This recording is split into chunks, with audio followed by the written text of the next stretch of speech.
Commodore, my 64, my Commodore 64.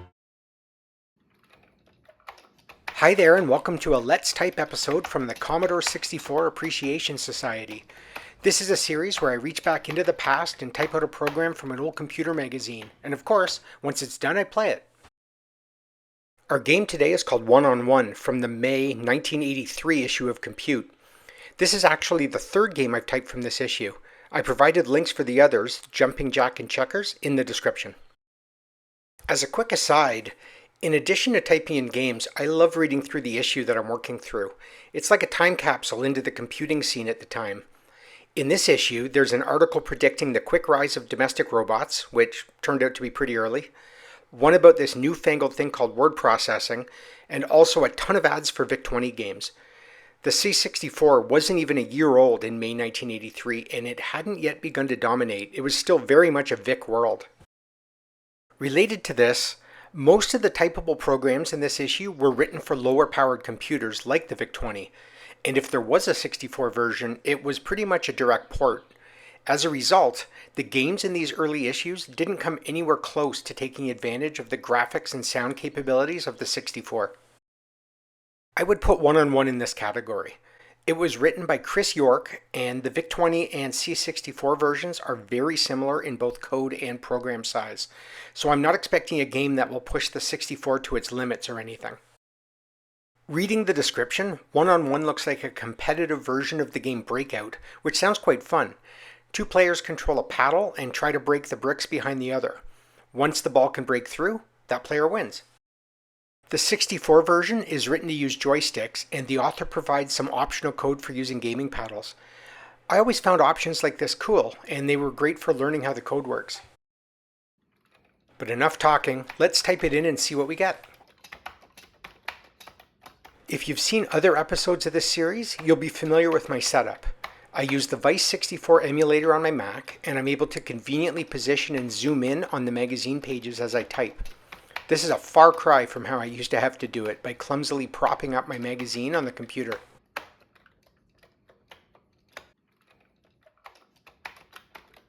A little less than an hour has passed, and I'm just at the end of the code. I've been taking my time trying to proofread as I go, but I'm sure there will still be a few typos.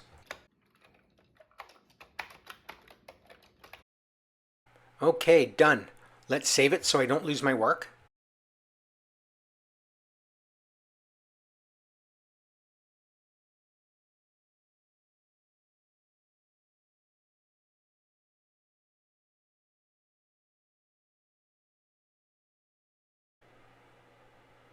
And here you can see all the code. It's such a tiny program, it takes up just over 2K on disk. Anyway, I haven't run it yet, so let's see what happens. Alright, gotta love a nice simple title screen. It starts painting the game field. That's nice and colorful. And yep, here's our first error. The text is in white, so I'll change the cursor color and head back up. And I scrolled down too far. The error message is off the screen. So let's run it again, and hopefully we can see the error.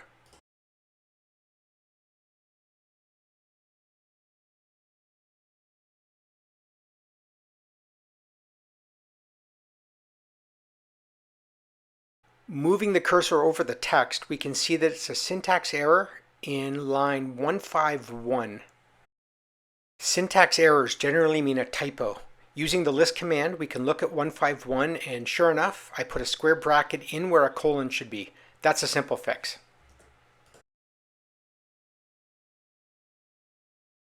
Before running, I'll save the new version. I've lost my work far too many times typing programs because the computer would freeze or something. So I save after almost every change.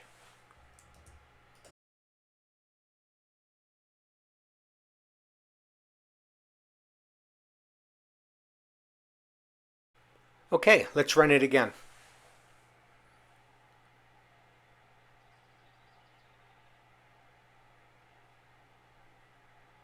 Oh, another error. It seems I was sloppier than I thought. I'm going to take some time to debug.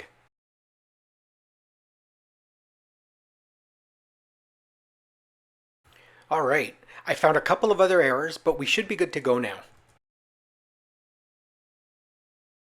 Here you can see the various temp files that I saved while debugging. We'll load the latest and give it a try.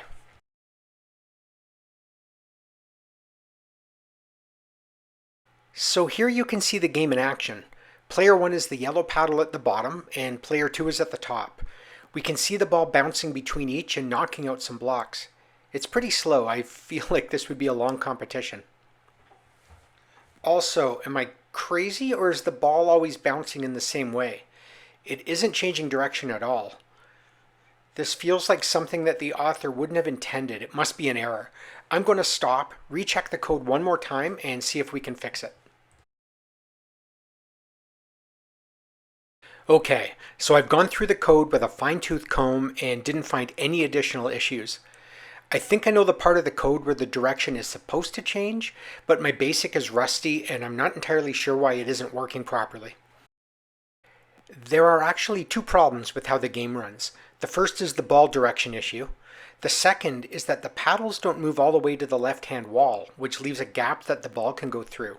The right side works just fine, so this is just another error. My guess is that the 64 port simply wasn't tested enough prior to publication. This happens. Back in the day when my programming chops were better, I'd spend some time to fix it myself. Or maybe I'd wait a month or two for Compute to issue a correction. But there were no corrections in subsequent issues and I'm not able to fix it. So I guess we're stuck with an imperfect version of one-on-one for now. One-on-one has a great premise, and I can see how it could be fun to play with a buddy.